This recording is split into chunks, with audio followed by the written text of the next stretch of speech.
Запад не хочет избежать эскалации. Запад, по-русски говоря, нарывается.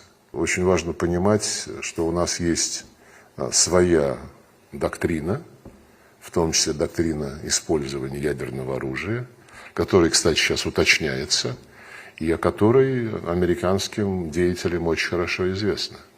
И мы сейчас еще раз подтверждаем, что игра с огнем, а они, как дети малые, со спичками балуются, это очень опасная штука для взрослых дяденек и тетенек, которым доверено ядерное оружие в той или иной западной стране. This is my video update on this Wednesday afternoon, August the 28th. Let's talk about some news. And we are going to start things off with Emmanuel Macron. And Macron is up to some no good. He is up to some no freaking good. Little Napoleon. So did Macron lure Pavel Durov to France? That is the big question. The reports are from French media, specifically the French media outlet La Canard Echanier. I am butchering that name, Le Canard. Let's just call it Le Canard. They claim that Macron invited Durov to dinner. And that is why Durov was going to France. It wasn't about the plane making a stop to refuel. According to this outlet, he was going to break bread with Macron, Pavel Durov. I don't know how reliable this outlet is. I'm worried that maybe this outlet is something like the Babylon Bee. That's what I'm worried about, but I don't think it is. Some people say that Le Canard is a good outlet, a reliable news source. I have no freaking idea. But they are saying that that Macron was inviting Durov. That's what they say. You know, this wouldn't be the first time that Durov and Macron hung out. The Wall Street Journal is reporting that Macron at one point in time wanted Telegram to relocate to France, and that Durov and Macron had lunch together. This was 6 years ago. This is from the Wall Street Journal. Telegram founder was wooed and targeted by governments. Pavel Durov had lunch with the French president 6 years ago. His phone was hacked the previous year by French and UAE spies. So either this reporting is fake, it's satire, it's trolling, it's a joke. I don't know. That's one option. The second option is that this reporting is real and Macron invited Durov to dinner, to hang out in Paris, and Durov accepted, and it was a trap. It was a trap. It's a trap. It's a trap. So yeah, Macron trapped Durov. Or the third option is that Durov is BSing.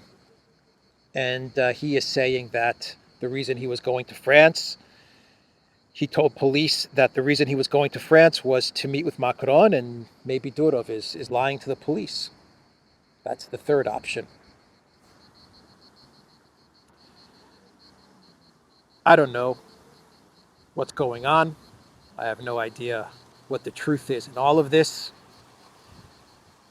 But we'll find out. I believe we will find out, and we'll probably find out very soon what exactly is happening here. At least why did Durov decide to go to France or stop over in France or whatever. Man, I'm telling you, if this story is true and Macron lured Durov to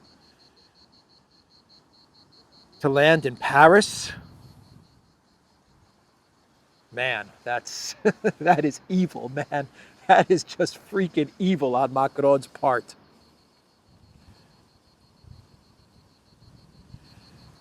I'm looking at the post from Le Canard talking about this news that they broke, that Macron invited Durov to France. Well, here's Le Canard's post. Pavel Durov, the boss of Telegram, told the cops who picked him up as he got off the plane that he was expected to dine with Macron. The Elysee formally denied this. That evening, the president was in Le Touquet, an advisor to the chateau told Le Canard. Okay, so maybe Durov told the police that, maybe Durov is lying to the police, to the French police. I don't know. I have no idea. This is so freaking bizarre. Maybe France did invite him. Maybe Macron did invite him to France, and this was a trap, and Macron went to Le Touquet because he knew that there was going to be no dinner with Durov, and the police were going to nab him. But here's a comment underneath the Le Canard post. It says, "Can you imagine the state of our country? Our president of the French Republic served as an accessory to the CIA to deliver to justice a leader of a world-renowned company.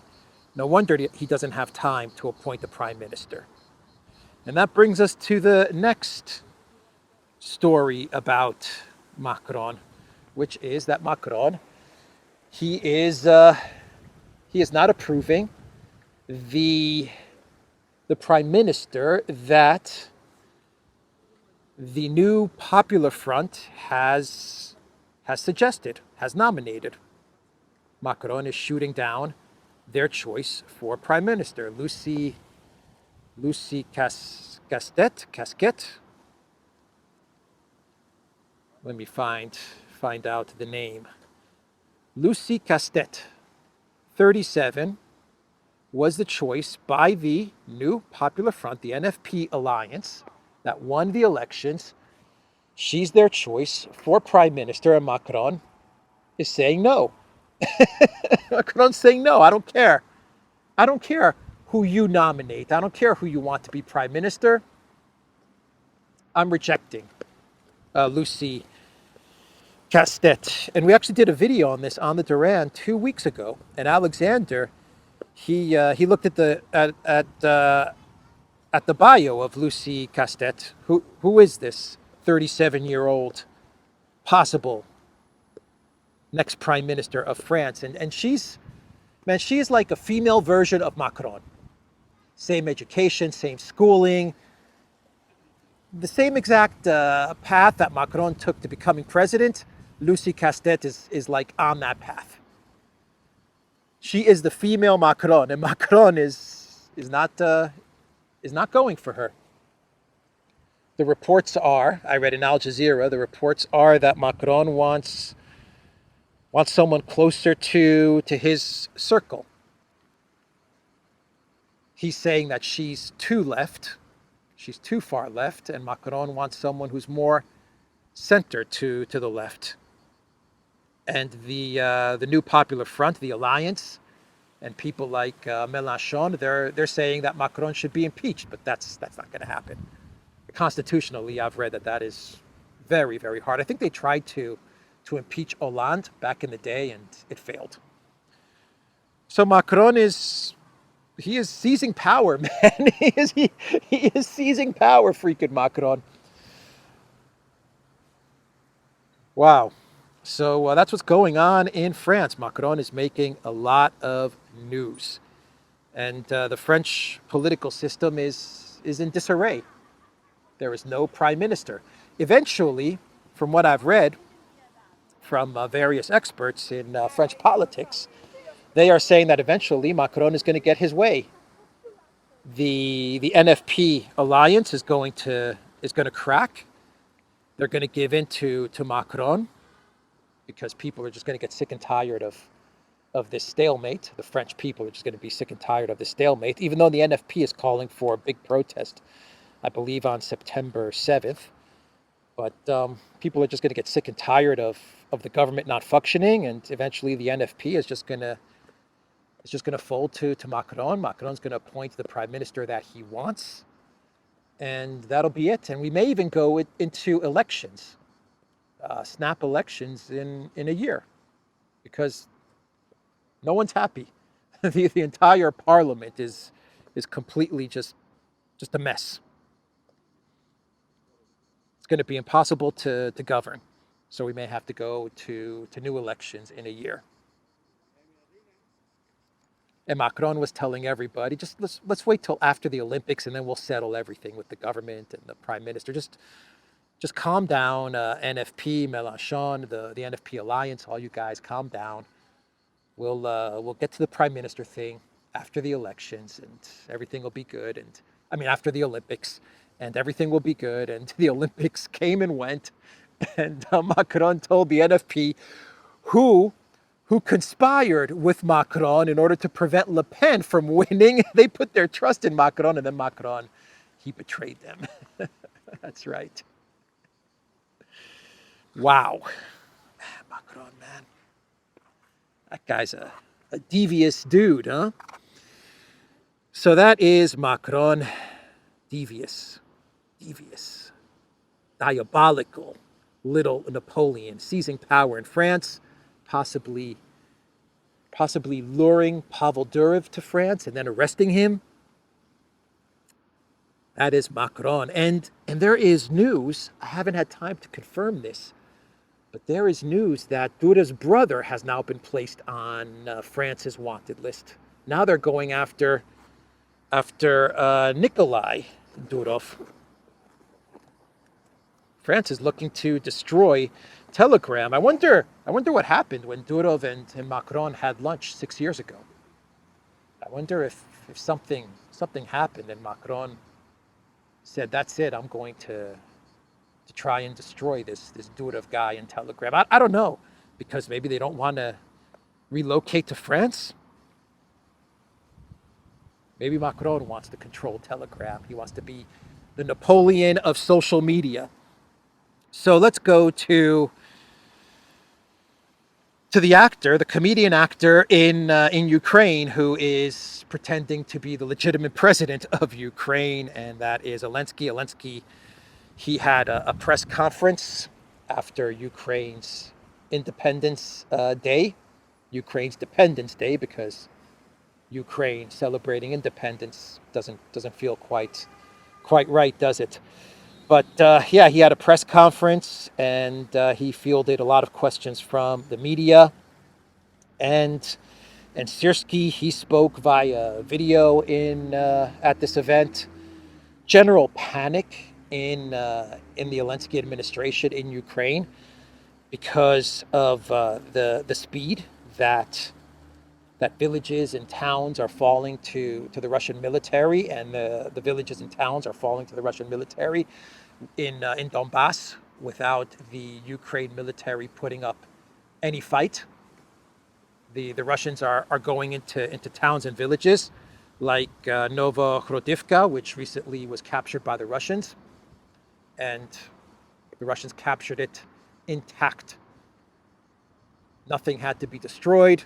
There was no resistance from the Ukraine military. This is all in Donbass, right? And the Russians just took this village town in what was it, 3 days? And there's panic now in Ukraine. And a lot of pro-Ukraine analysts, they're coming down from the Kursk high, right? They were high as can be after Kursk, right? Russia's going to fall. Russia's going to collapse. This is so embarrassing for the Putin. Ukraine is invading Russia. This is a huge victory. That's what they were saying 3 weeks ago, whenever Kursk started. And now they're coming down from that high. And they're basically saying, the pro-Ukraine analysts, they're basically saying, maybe Kursk wasn't a good idea. Maybe the reason that areas like Novokhodivka fell in a matter of days without any fighting is because we have sent our best soldiers, all our resources, all the remaining weapons that the collective West has given us. It's all been sent to Kursk, and we've accomplished nothing in Kursk. Kursk has been a failure, and now we're losing our position in the Donbass very, very quickly without any fight. And Kursk is a failure, yeah, because Syrskyi, speaking at this event, Syrskyi actually said Kursk is a failure. The commander-in-chief of Ukraine, of the Ukraine military, said that Kursk is a failure. That is what he said. Let me find you his quote. Syrskyi admits the Kursk incursion failed to divert Russian forces from Pokrovsk. One of the objectives of the Kursk operation, this is a direct quote from Syrskyi, one of the objectives of the Kursk operation was to divert significant Russian forces from other areas, primarily from Pokrovsk and Yurakovsk sectors. This did not happen. Kursk is a failure. You heard it from the commander of the Ukraine military. So what is Elensky to do? He can't retreat from Kursk because that would be embarrassing. They've hyped the thing up so much that Elensky retreating from Kursk, not going to happen. He has to stay in Kursk. His military trapped as the Russians annihilate his best soldiers and all of the collective West equipment that was given to the Ukraine military. So what does he do? Well, Elensky, he is trying to escalate because that's the only option he has left, is escalate to the point where Russia retaliates in a way that forces NATO to, or pushes NATO to enter the war in Ukraine, or maybe escalate in a manner that does such damage to Russia, like going after the nuclear power plant in Kursk or launching long-range missiles somewhere deep inside of Russia, doing so much damage that Elensky hopes there'll be some sort of regime change in Russia. That's the only thing that Elensky can do at this moment. That's the only thing he can hope for. And that is why Elensky is now taking a list. Actually, Yermak, his entertainment lawyer, Yermak, is going to the U.S. and he's taking a list. Why am I saying list? What the hell is a list? He is taking a list to the Biden White House of targets that they want to hit deep inside Russia with long-range missiles, Storm Shadows, Scalps, ATACMS, and they want the Biden White House to approve this list. This is according to Politico. The title from Politico is Ukraine to present Biden admin with targets it could hit in Russia given the chance. And Lavrov said in a statement after this news came out that Yermak is going to go to the Biden White House and try to convince the Biden White House to allow Ukraine to hit these targets that they've identified, which would effectively mean, think about this, we know that the only country that is going to be able to target these areas that Elensky is going to take to the Biden White House, the only country that is going to be able to provide the surveillance and the radars and the targeting to launch long-range missiles deep inside of Russia is going to be the United States. So effectively, what Yermak is doing is he's going to the Biden White House and he's saying, I want to target these airfields, this nuclear power plant, whatever. I want to hit these spots deep inside of Russia with ATACMS. So the United States of America, are you going to give us the surveillance, the targeting, the radar, everything? Are you going to give us everything that that we need so that we can send these missiles into Russia. Basically, the United States is going to be attacking Russia. That is what Yermak is going to the United States to convince the Biden White House to do. Think about that. Yermak and Elensky, they're going to the Biden White House to convince the Biden White House to attack Russia, because Ukraine isn't going to be firing these long-range missiles. The United States is going to be firing these long-range missiles. This is crazy stuff, man. Lavrov has warned the United States. Lavrov sent a warning to the United States upon hearing this news, saying that you guys are playing with fire. And letting Elensky and Yermak run around talking about sending long-range missiles into Russia is handing matches to children. That is what Lavrov said. And Russia will retaliate. And they're going to retaliate hard against the United States. And in a way that the United States and the Biden White House and Americans are not going to be expecting from Russia. That's going to be Russia's retaliation. It's going to be in a way, in a manner that is going to be something that the U.S. is not expecting, but it's going to be very devastating. That is Lavrov's warning. Don't do it. This is a red line, according to the Russian government. You cross that red line, all bets are off. So Elensky also said at this event, he said that Ukraine is now using, he's admitted that Ukraine is now using F-16s to shoot down Russian missiles, Kalibrs and Kinzhals, and the Russian missiles that were launched on Monday, and hit Ukraine infrastructure. He is admitting that Ukraine is now having to resort to F-16s. And he said the results were good. That's what Elensky said. He said the results were good. The F-16s, according to Elensky, managed to shoot down some Russian missiles. But they're using F-16s because they don't have any more air defense. And whatever air defense they did have is either in Kiev or it's been sent to Kursk. And it's been destroyed by the Russian military.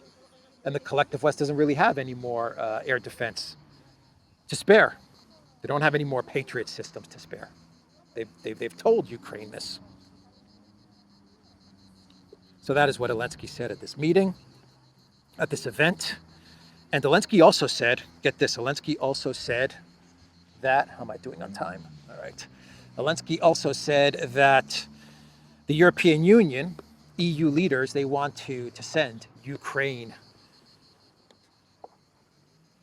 migrants, refugees, asylum seekers, migrants, whatever, Ukrainians that are living in Europe. The EU leaders want to send them back to Ukraine so they can be sent to the front lines. And the European leaders, they don't like the Ukrainians in living in Europe. They don't like them. This is what Elensky said. They're tired of Ukrainians in Europe. They want to send the Ukrainians back to Ukraine, and then they can be sent to the front lines to be annihilated by the Russian military. But according to Elensky, this is what he said at the event. The European Union leaders, they don't want to admit this in public because the political cost would be too high.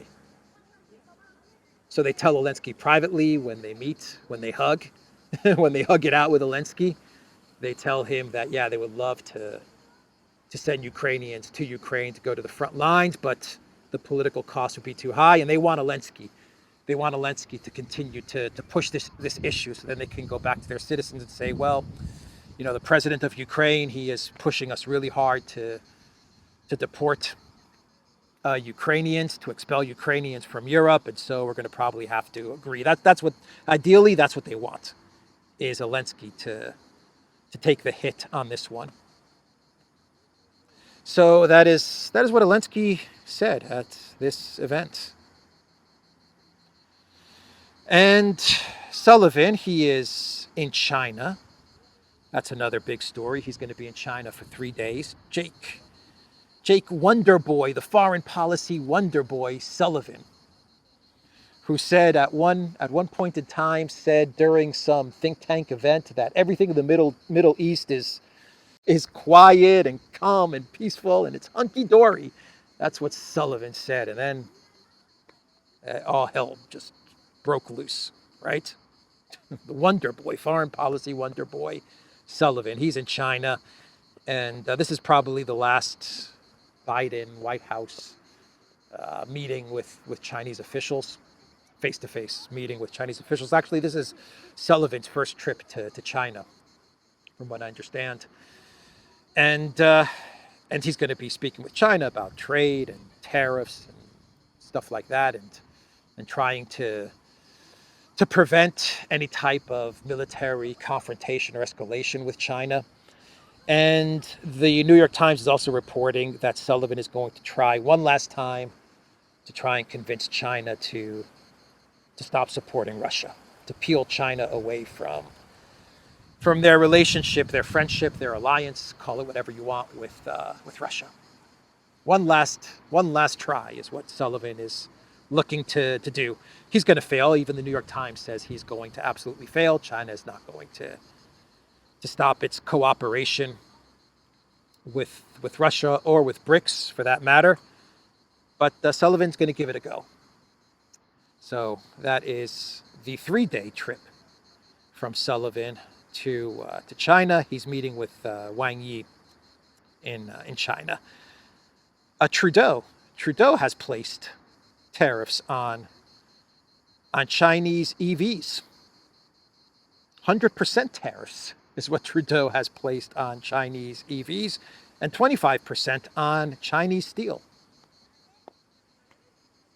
Big balls, Trudeau. I got big balls. I'm going to place 100% tariffs on China electric vehicles because I want to show the world that I've got big balls. Yeah, this is going to backfire on Trudeau. But he did it.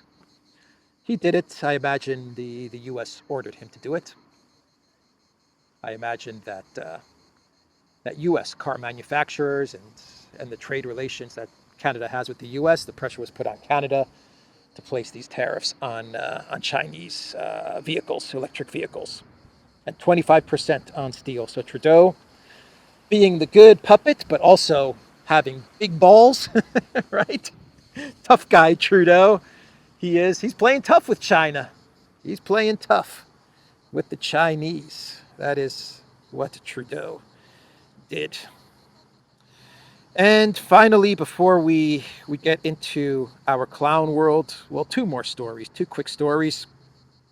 Trump-Harris debate, the 10th of September, with ABC News.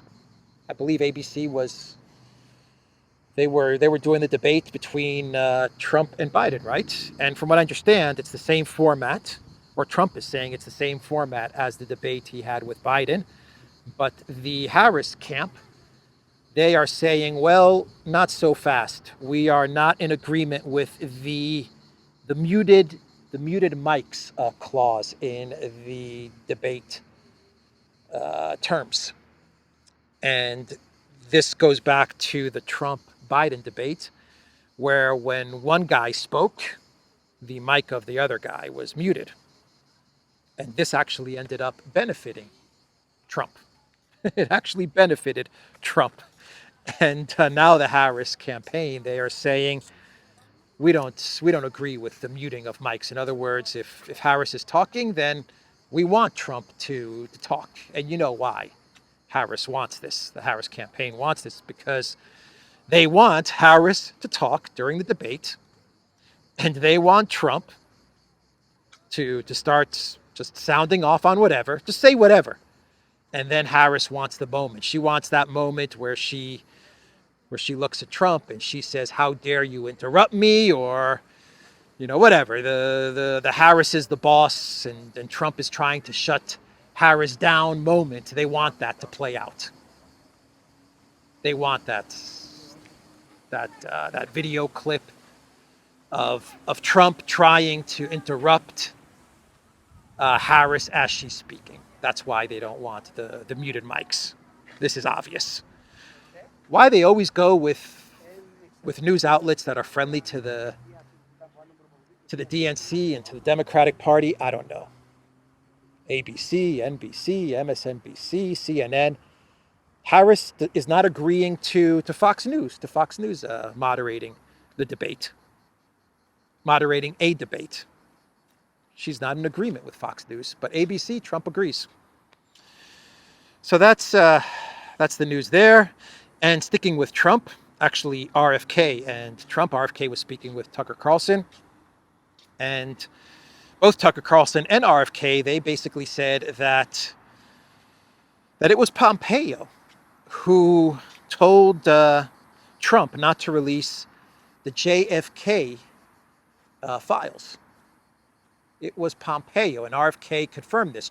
Tucker Carlson said, according to his sources, Pompeo told Trump when he was president, do not release the JFK files, the assassination of JFK, and all those documents from the CIA and the three-letter agencies. And RFK confirmed this. RFK actually said a week before he endorsed Trump, Trump told him it was Mike Pompeo who begged him not to release the JFK files. That's interesting. Very, very interesting. So let's do a clown world, and we will wrap this video up. Yeah, I think I got to all the news. Soros is in Ukraine. Little Soros, Alex Soros, he's in Ukraine. So what does that tell you? He's looking after his investment, making sure his investment is okay. I imagine that's what Soros is doing. And yeah, that's it. Let's do some clown worlds. But first, before we get to the clown worlds for today, we go to Limassol's alien area. Doesn't this remind you of Alien? I feel like I'm going to look at this egg and this thing's going to crack open and one of these face huggers is going to... That's what it feels like. Oh, man. Interesting. Sculpture, I guess you could call this. Very interesting. All you need is like some thick fog. Thick fog right there. And you've got aliens. Aliens, whatever.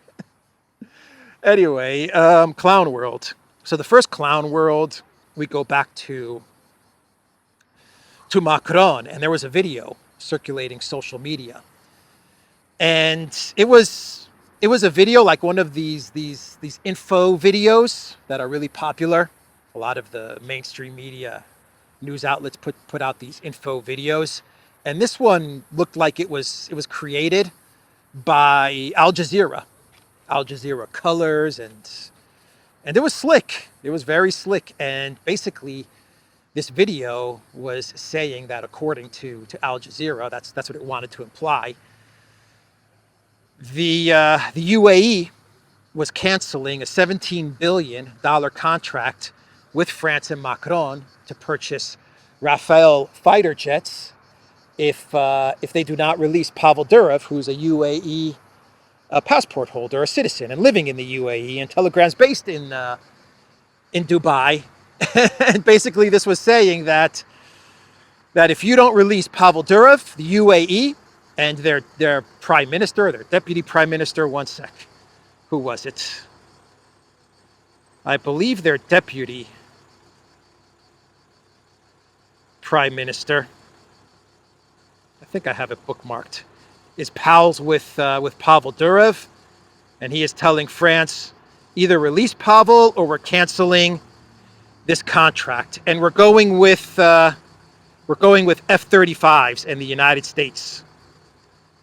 The deputy prime minister, Hamdan Al Maktoum, is a close associate with Durov, and if they don't release Durov, well, 17 billion contract is canceled. Anyway, ice cream, super soft ice cream. I love the ice cream trucks.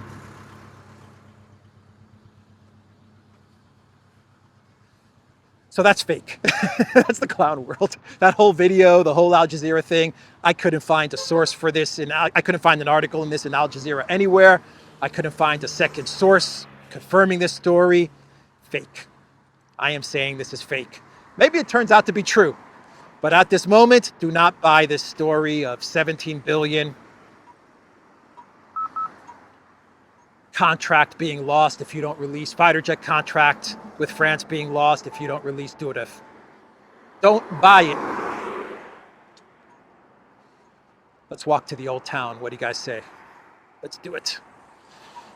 So that's the first clown world. And we'll do a second clown world. 1 second. Here's a second clown world. We go to Waltz and Harris, or Harris and Waltz. They are going to be doing a sit-down interview. The first Kamala Harris interview is going to take place, I believe, tomorrow with CNN, with Dana Bash. Why is this a clown world? Well, it's going to be an interview with CNN, Dana Bash. So, of course, very friendly, a very friendly interview of Kamala Harris. But even more clownish is that Kamala needs Waltz with her. She will not do the interview by herself. So she's going to have Waltz by her side, the pick for vice president. And this is not going to be live. It's going to be very controlled, pre-recorded, just to make sure, in case Harris does or says something that's ridiculous, which is very probable. They'll make sure that they can edit it and chop it up to make Harris look presidential. So that is the second clown world, and let's do one more clown world, and we'll wrap everything up from Old Town. The City Box gym looks pretty cool. Cool gym. And this is coming from Norway. According to news reports, Norway's energy sector is under threat of Russian sabotage, according to Norwegian security officials.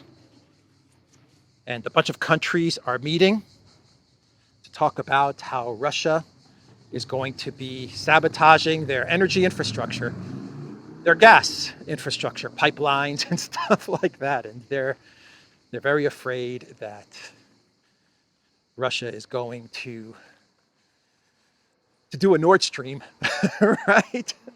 They shouldn't be afraid. Norway should not be afraid of Russia sabotaging their pipelines, gas pipelines. What Norway should be afraid of is Norway sabotaging their pipelines, right?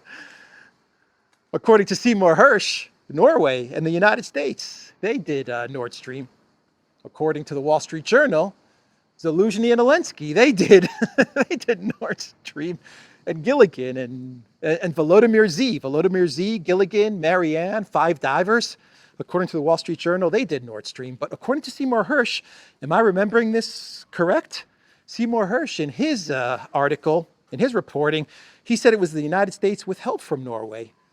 I hope I'm not getting this wrong, but Norway should be afraid of Norway blowing up their gas pipelines.